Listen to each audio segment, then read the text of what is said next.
So today is the day that Israel is opening up, or the U.S. is opening up its new embassy in Jerusalem. And of course, that's a massively, massively controversial move because it's nothing but a giant middle finger to Palestinians, and it lets them know, hey, we're really done with the whole idea of trying to make peace. Because one of the things that you often hear is this shows that Jerusalem is the undivided capital of Israel. That's what they say. Now, the context that's missing there that a lot of people, definitely people in mainstream media, don't tell you is that under any peace deal that would be a two-state peace deal, a two-state solution as people talk about, you would have Jerusalem be you split Jerusalem, so Palestinians get half, Israelis get half, and that's the capital of a future Palestinian state. Under every conception of a two-state solution that I've ever seen, that's a given. It's a given that that will be the capital of the future Palestinian state. So by bringing the U.S. Embassy there, by talking about how this proves Jerusalem is the undivided capital of Israel, these are all, I would say, dog whistles, but it's not dog whistles. It's a fucking foghorn that says, we're not going to make peace with you. We don't want to make peace with you. We're done with the two-state solution. It's not actually going to happen. And it's really a way of just verifying everything that has been said every step of the way by Palestinians that, hey, listen, it's not us. It's the Israelis. They have all the power in the situation. That's obvious to see. And if they really wanted to make peace, they could make peace. And it's not hard to do so. When you have a very powerful military, you have the backing of the most powerful military that's ever existed in human history. If you want to make peace, you can make peace. And there's been repeated attempts on the Palestinian side to do exactly that. I mean, they've gone to the UN, and every time they go to the UN, they've proposed a peace deal, a two-state deal through Jordan at the UN, and Israel rejects it and says, no, you have to come negotiate with us directly. Then they go negotiate with them directly, and Israel says, no, we will reject all of your, all of your claims we disagree with, and we think you're way out of bounds here in what you propose to be the borders. And then, of course, you have sometimes Hamas does violence in order to try to achieve their goals, and they go, oh, how dare you use violence? Now you must try to use peace. And then they go back to the UN and they try to get peace through the UN and they go, oh, how dare you go to the UN? Now you got to come talk to us face to face. And then they come talk face to face and do direct negotiations, and Israel goes, no, we reject all of your claims that you say. So, no, it's a circle, round and round and round and round and round. No matter what they propose, you reject it, you get outraged by it. When they resort to violence, they clutch their pearls and go, oh, who could have seen this coming? How immoral of you to do violence. Well, if violence is unacceptable, and I agree it should be unacceptable, well, then you have to do some sort of diplomatic peace deal and negotiation, whether it be through the UN or face-to-face. But then if you reject everything through the UN or face-to-face, then stop pretending that, you're in favor of peace. Just admit it. Just say it out loud. We want to permanently occupy you. We're not interested in a two-state deal. And this is all just a game. Because that's what it is. It's a game. They're trying to pull the wool over everybody's eyes as they do a slow-moving ethnic cleansing, and it has to do with basically giving all the land to Israel. And if the two-state solution is dead, then what's the only other option? The only other option is a one-state deal with equal rights for Palestinians. And that's, of course, not being discussed. And, of course, Gaza is an open-air prison, for example, and they keep expanding further and further in the West Bank and taking more territory. And now with this Jerusalem move, it's just the biggest sign in the world. I mean, there's already been a zillion signs. How many times did you need a new illegal settlement being built before people got the idea that Netanyahu is not a partner in peace? He said repeatedly, sometimes when campaigning, he said, yeah, there's never going to be a Palestinian state. So, but this is the nail in the coffin of the delusion of the two-state deal. And this led to Palestinians saying, okay, well, all of our options are gone. They're off the table. So we're going to do protests. massive protests, nonviolent protests. So they go to the Israeli border to protest this opening of the U.S. embassy in Jerusalem. And guess the response of the Israeli government. Amnesty International says, "We are witnessing an abhorrent violation of international law and human rights in Gaza. 38 confirmed dead, including 6 children, with close to 2,000 people injured. Many are reporting injuries to the head and chest." So snipers here. Over 500 injured with live ammunition. This must end immediately. 41 people now killed in Gaza, so the number keeps ticking up. This is breaking news as I'm talking to you guys now. And almost 2,000 injured. Over 900 with live ammunition. A shameless violation of international law, in some instances constituting war crimes. The Israeli authorities show no signs they intend to rein in excessive force. Arms embargo needed. And then you also see Israeli soldiers have used weapons, some made in the U.S. and designed to cause maximum harm against individuals who were not posing an imminent threat to them, injuring thousands and killing 37. So this tweet was from a little earlier. Now it's 41, like I said, including some in what appear to have been willful killings. So, in other words, the same thing is happening now as happened recently, where we caught on tape Israeli snipers executing journalists. There were instances of people running away from the border and being taken out by Israeli snipers. All on video. All on video. It's like they've gotten to the point where they know there's going to be no real punishment. There's not even going to be a slap on the wrist. So they just, whatever. We executed some Palestinians. We executed some journalists. Some people literally had press written on their chests. Some people running away from the border. We killed them. And there's nothing anybody's going to do about it. The internet's going to be outraged because we saw it on video. But, hey, what are you going to do? They've been killing people who are engaged in prayer by the border. Yeah, real violent threat when they're engaged in prayer on the border. We've seen the video of that. And now you have peaceful protests as a direct result of the opening of the U.S. embassy in Jerusalem. And it's a massacre. That's what this is. It's a massacre. That's exactly what's happening. When you look at unarmed protesters and they're gunning them down, 41 dead as of right now. That number's definitely going to rise. Nearly 2,000 injured, including killing children. And the top human rights organizations in the world are saying, hey, by the way, this appears to be willful targeting of innocent people. Well, then what you have is a massacre. That's what you have. And it's really gross to see the reaction of, like, Donald Trump is tweeting out, a big day for Israel, congratulations. And there's this joyous mood over the move of the embassy. And you have Lindsey Graham, same thing, tweeting about how this is a wonderful day and wonderful things are happening. And they're totally insulated from the reality of the situation on the ground with Palestinians being murdered, protesting for their human rights, because those guys don't care. The Republican politicians, they don't give a fuck. They don't care at all. And I'm not saying the Democratic politicians do care, because I haven't seen many outrage tweets from Democratic politicians or anything like that.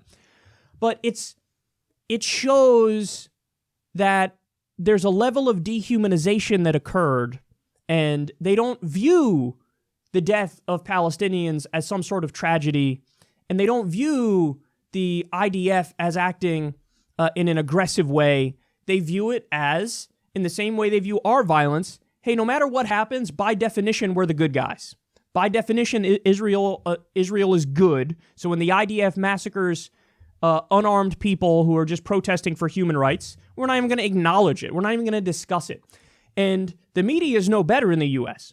There's been 1,000 headlines where, and a lot of people have been pointing this out, and it's brilliant that they caught on to this, they frame it in a passive way, so they don't assign agency to the IDF when they kill innocent Palestinians. They say stuff like, over a dozen Palestinians killed in clashes at the border. Now, when you frame it like that, what's the takeaway? The takeaway, you don't know exactly what happened. Hey, Did the Palestinians start the violence and then there was a response from the IDF? Was it just, an unnecessary, or was it just a freak occurrence that led to to people being killed? They don't call it like it is, because again, we're allied with the Israeli government. So our propaganda works to prop up everything that they do. So they never say, IDF massacres unarmed protesters in criminal incident, committing war crimes. They never frame it like that, because again, by definition, the IDF is viewed as acting in self-defense, even when it's beyond obvious that that's not the case. So here's my question to people who would defend the IDF and the actions of the Israeli government in this situation. What can Palestinians do? That's my question for you. What are they supposed to do? So are you for peaceful negotiations and a two-state deal along the 67 borders? Because they reject that. It's even Hamas at this point has come out and said, we'll accept the 1967 borders and a two-state deal. Again, that's something you don't hear in U.S. media, but that's true. So what are you for? If you're defending the IDF, what do you want the Palestinians to do? Because the number one thing they'll say is, okay, I guess it's okay if they do peaceful protests to try to get some sort of deal and some sort of amelioration of the terrible living circumstance that they're in. Because Gaza, for example, is an open-air prison, as it's been referred to. Well, now they're doing the peaceful protests, and Israel is massacring them. They're massacring them. 41 dead right now. Again, that number's going to rise. Nearly 2,000 injured. So what do you want them to do? Now they're doing the peaceful protests. And you're saying, hey, maybe they had it coming when they get gunned down by the IDF. Again, it's not me saying it. It's the top human rights groups in the world saying, in some instances, you have war crimes where they're just killing people who present obviously no threat to them. So again, the same as when they massacred the journalist recently. So I don't know. It's amazing to me that U.S. media and the U.S. establishment can still basically try to pretend like, Palestinians are perpetrators and not victims. But that's what they do. That's really what they do. They act like, Israel, what's Israel supposed to do? Poor Israel, what are they supposed to do? I mean, obviously, when you see peaceful protesters at your border, you gun down at least 41 of them and injure thousands of them. So how can the propaganda be that strong where they're trying to, it's a clear situation of who are you going to believe? Me or your lying eyes? That's what they're saying to you. And listen, this gets even more and more bizarre too, because take a look at this tweet. So this is from Right Wing Watch. They say Robert Jeffers, invited by Trump to pray at the opening of the new embassy in Jerusalem, says God opposes land for peace, two-state solution to Israel-Palestinian conflict.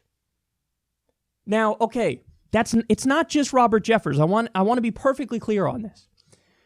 It's also the overwhelming majority of Likud, the Likud party, which is Netanyahu's party, right-wing party in Israel, and also the Jewish Home Party, which is the further right-wing party. So make no mistake about it, the official stated position of everybody that's celebrating this deal on the Israeli side is, no, this is great, number one. Number two, yeah, we're not in favor of a peace deal, a two-state deal. We're not in favor of a Palestinian state. So there's so much doublespeak on this issue, where again, Israel always feigns and pretends like, if all we want is peace, it's these people on the other side that are they're unreasonable. But then again, anytime they approach them with a peace deal, they go, no, we reject that out of hand.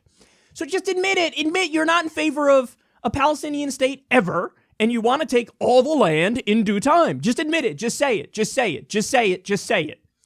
Because one of the top guys who's, celebrating this with you, who Trump picked, is like, yeah, fuck peace. I don't want peace.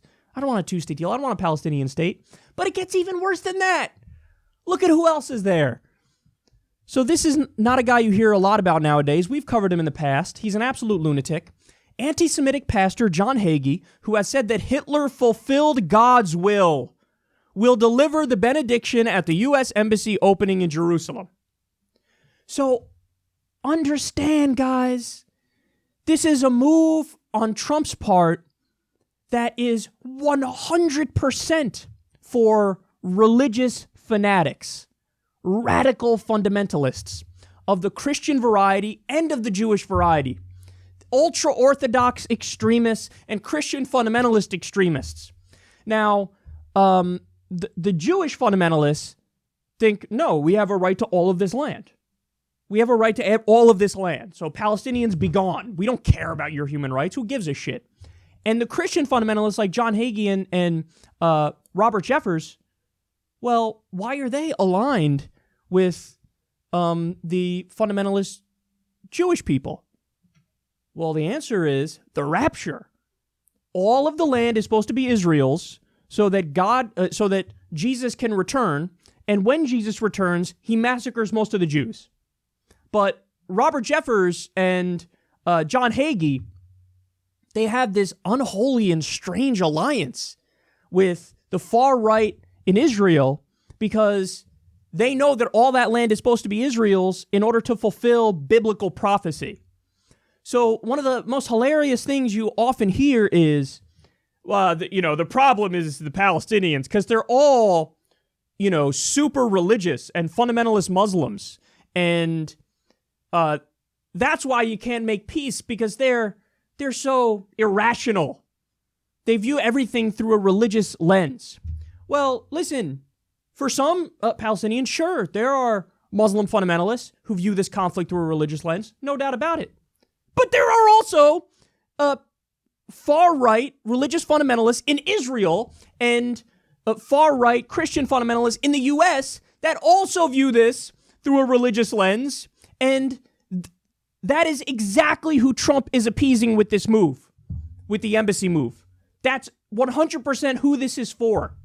His base, his fundamentalist Christian base in the U.S.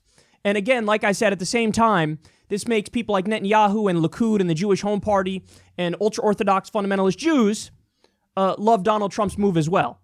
So this is the hill we want to die on. And what happened to the America First people? The America First people, are you guys going to be against this move, which is obviously Israel first, and not just Israel, the far right of Israel? This is unnecessarily going to create so much more conflict. In fact, every other president in the modern era before Trump was like, yeah, I'm not going to allow the U.S. to move our embassy to Jerusalem because that obviously creates so many more problems than it solves. And that's going to be a giant headache. There's going to be fighting that breaks out as a result of it. There's going to be a lot of blood spilled. But Trump doesn't give a fuck. He doesn't care. So as long as he's appeasing his Christian fundamentalist base in the U.S., and now the far right in Israel absolutely loves him, they're in their own little bubble, and they simply do not care about the suffering of innocent Palestinians. So just call it what it is. There's a massacre going on right now. The Israeli government is killing peaceful Palestinians, and our government doesn't care, the Israeli government doesn't care, and the media is covering it in the saddest, most ridiculous, both sides do it way imaginable. It's false equivalency through and through. So it's not a good day. It's not a good day today. And my heart goes out to the Palestinians who are suffering and struggling and doing everything they can to try to get their human rights. And they're getting their eyes spit in by illegal occupiers and by the world's sole superpower that backs that country come hell or high water, no matter what they do and no matter how many wrongs they commit.